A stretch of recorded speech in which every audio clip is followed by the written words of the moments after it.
This is the last tube, Inspector. I've also stopped taking care of any body parts or whatever. Now it's all about drilling, grinding, and handling. So, I'm a bit of a skull freak. Hello, I'm Melgo. I stand out a bit here because I drive and have built a somewhat quirky vehicle. Yes, and I want to introduce it to you today. Well, as you can see, a Mercedes Sprinter 44515, for those interested in the technical details. Somewhere, built in 2010. I bought it 4 years ago, I believe. Back then it was still white and a workshop van. It's a passion of mine to build motorhomes. How many have you built so far? This is now the 12th one. So far, it has always been the case that I drove them for a maximum of 2 years, and then I thought of something new. Or even during the construction phase, I realized I was heading in the wrong direction. It wasn't as nice as I thought. But with this one, I'm quite satisfied now, and have also stopped worrying about any body parts or what is drilled, flexed, and handled. I will probably keep it because I just feel comfortable in it. It's exactly my thing. Apparently some others like it too, though some don't. Sure, it's like always. It also provokes disgust and rejection, but I don't really care because, as I said, I live in it and I have to feel comfortable. But the feedback here at the meetings is quite positive. I've had nice conversations all day. What do people say negatively about the bus? Tell me. Well, it's too creepy, too militant. They ask me if I'm a Satanist, a haunted house, and such arguments come up which always make me smile. And often they say, to me it looks like Mad Max. I say, yes, to me too. That's clear, it's undeniable, but I didn't build it to create a Mad Max car or to play Mad Max or various steampunk or whatever else is attributed to it. Everyone should find their own category for the car. It's simply my car, Malko Sven, and that's it. Are you prepared for the end of the world with the car? Mentally, definitely, because we won't need cars anymore then, but I can manage a few months with it. You do think about it, of course. You also shouldn't forget to enjoy it now. Who is that? I also didn't reinvent the wheel. That's the last tube, Inspector. Yes, Mark, I'm friendly, but I do need my tub. I didn't reinvent the wheel. I have a transverse bed in the back because I'm quite short, and I can extend it into a double bed. And otherwise, heavy-duty pull-outs where all my odds and ends are stored. You can see it here, welding equipment and chainsaws, and everything I hope not to need. But if I do need it, then at least I have it. As I said, I haven't reinvented anything. I'm a bit of a safety enthusiast, which is why I also have a complete paramedic kit here, with which we've been able to help people several times. It's like with my equipment and tools. Fortunately, I've never needed it myself, but at many events, they already know if there's a problem, we'll check with Melgo. He might have something. You can do something with that. And at many events, you have doctors and intensive care nurses lying around, running around, and sometimes also lying around. And they simply lack the equipment. But then I have a bit more with me than I'm allowed to use myself. But it's there. What is this here? Is this real leather? This is faux leather. I covered it. I expanded and insulated it myself, quite thickly insulated, and wanted to maintain my style. I make a plan beforehand in which direction it should go. I first have more to do on paper than with metal, and then I try to implement it, and then quite quickly and straightforwardly. Some things develop during the expansion, but the rough outline is actually set. You'll see it continues inside with the materials. I always combine decoration with something truly useful. So here, for example, I like to do fire shows and so on. I have all my fire equipment in there now. They are airtight. It doesn't absorb moisture. It doesn't smell like oil inside. Or here is all my awning accessories. The camping chairs fit precisely into these grenade cartridges that I have on the other side. I always try to make sure it matches the style, but also provides me with a benefit and isn't just plain decoration. Let's take a look inside, because the interior is not just core edges, but also what I actually prefer to build inside.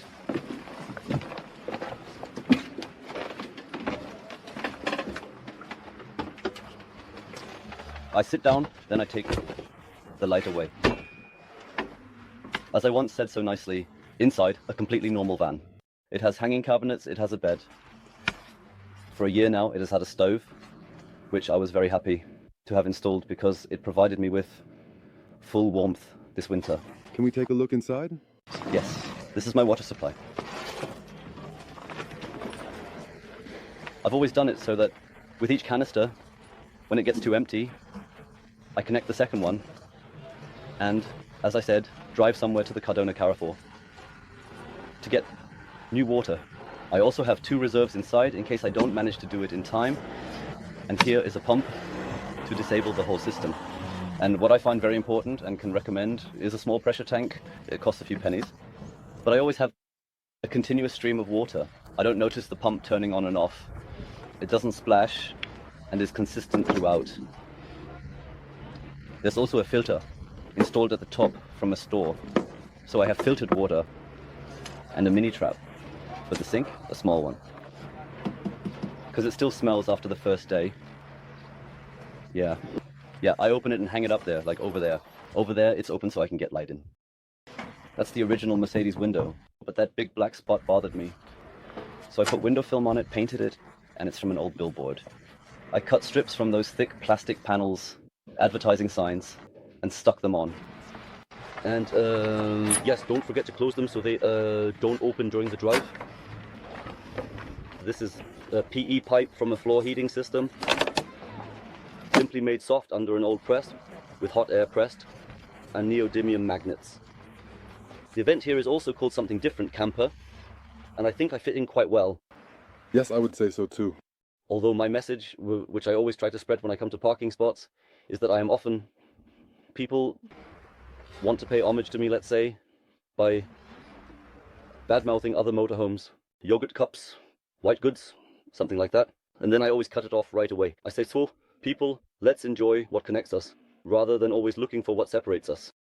Whether I'm in a Concorde worth 100,000 or 300,000 euros, they cook on their gas stove and want to hear the birds chirping, enjoying early on that they are standing right in the middle of nature. Or whether it's some rundown Fiat 500 with a roof tent, it doesn't matter at all.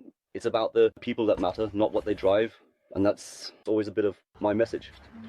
And my big message, you can also see it here on the flyers. Everywhere I am trying to advertise dry separation toilets. Very nice. I don't like to talk about the spade, but because there are places where the spade just doesn't work. And even if it does work, the dogs dig it up again or... I find that terrible because it also affects life. I live constantly. I'm always on the move. And it just makes it difficult to find nice places when they are left in such a way that the residents and the next people get upset about it, and eventually you won't be allowed to stay anywhere anymore. Those are the things. Let's enjoy the commonalities, and people, install a dry separation toilet. That's the message I'm spreading without wanting to come across as preachy.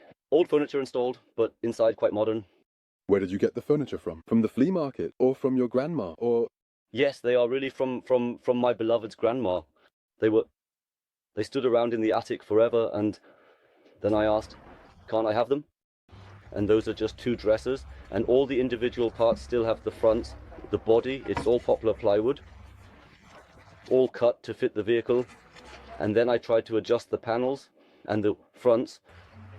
Inside there are still heavy-duty pullouts where I have my cooler, a 45-litre one, and a dry separation toilet. Of course, an oven, practically just disguised with these old pieces of furniture. So there's an oven in there and the toilet? I have an oven there. The toilet is here, I can show you quickly.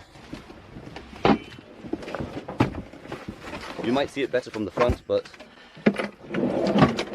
this is my dry separation toilet. And right in front I can practically grab something from the fridge while using the toilet. No, it doesn't work. Exactly, cold beer. Practically they latch with a small magnet. Done. So I can reach it without things always falling on my hand, right? A small oven, because I do like to make myself a baked roll or a pizza or something like that. And yes, otherwise standard. As I said, I don't have to reinvent anything that already exists. And gas water heater, pressure equalization tank, normal pressure pump, clothes in the back, everything I need for cooking in the front, a few nice things that the old hubs bring along. There you have my countertop. Since the car is a 5-seater, a piece of marble doesn't bother. I think the most expensive and the biggest luxury I treated myself to are these blinds at the front. because it bothered me that it was always wet, and I just want to have my peace sometimes. And I didn't like the suction cup solution. I had them at the beginning, then you always have those wet things that you need to stash somewhere. And then I saved up, and that's classy. Yes, it stands out a bit, true, but No. This winter, even if I have a few gloomy days in Andalusia this time, I'll redesign it. paint a little. I want everything that's plastic to look like chipped paint. Mhm. Like a crackle effect. I put glue underneath, then acrylic paint, and then a heat gun, and then it peels off. And I'll paint the pleated blinds nicely too. But I have to see. I've already painted them brown from the outside, and if the sun beats down on them and they're closed for too long, they'll stick together. I didn't think far enough ahead or use the wrong paint. Nobody is perfect. The oven is new, right? The oven, yes, installed in the fall. I used to have the shower in here. I've used it 3 times in the last 3 years, because even when I was in the heart clinic in Leipzig, I showered outside in the parking lot. Not everyone had to look, even if I don't have an Adonis body, but well, if someone sees me, then they see me. But I'm not an exhibitionist. I always find a secluded corner to shower. That's why the oven is 10 times better than the shower. And I'm really very satisfied with that. For the first 2 or 3 months, I would climb onto the roof with a ladder every time and attach a piece of stovepipe there. And now I just have a piece of stovepipe here, push the top part out, attach it, and no problem. Even if there's still a bit of embers left when I drive.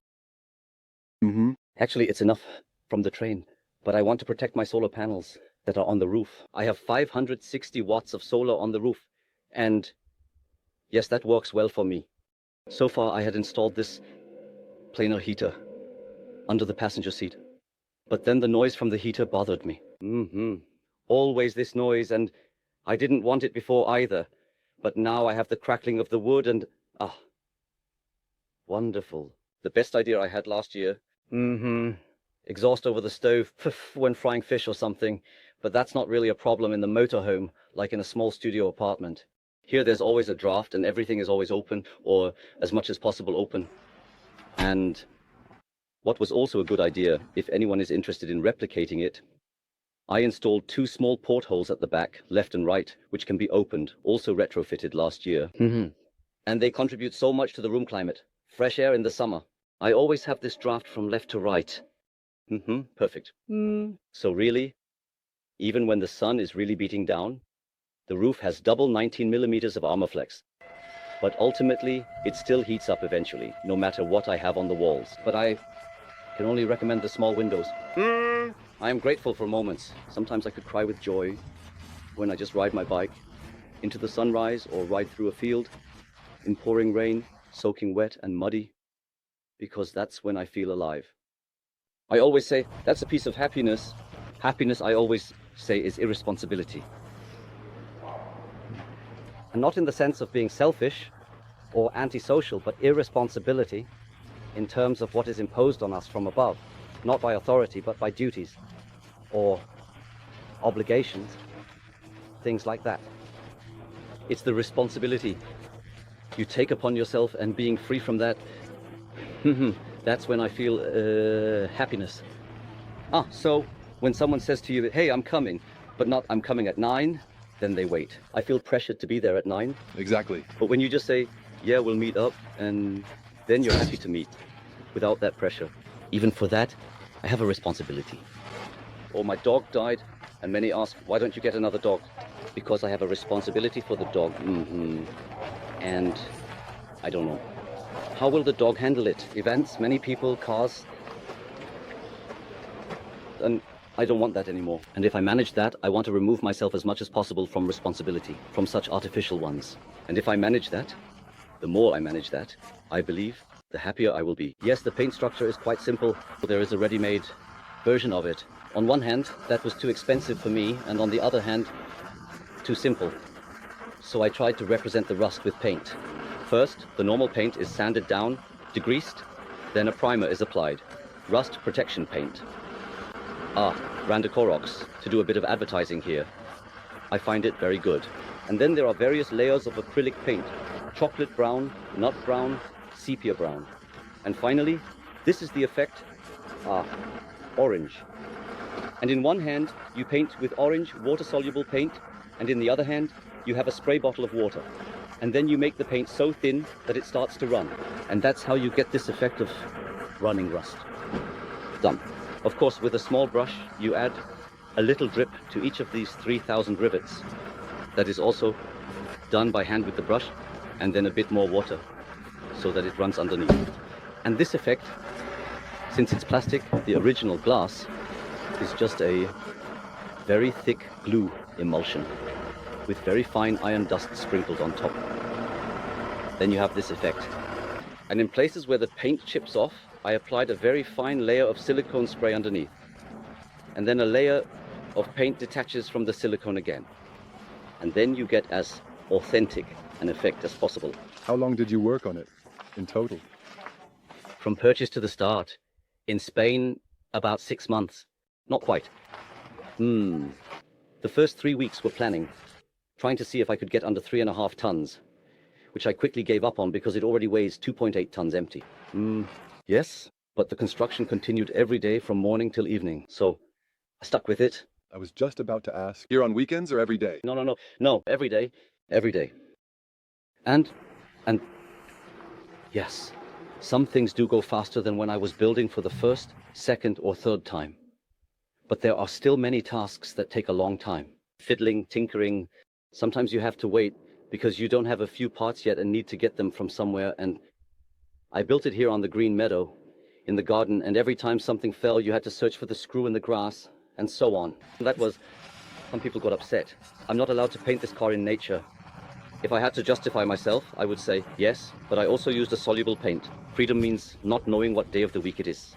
Freedom means not having a watch. Freedom is something you create for yourself. Freedom is in the mind. I wish you a truly beautiful, successful, and happy journey. Thank you. No, nice. I'm looking forward to it.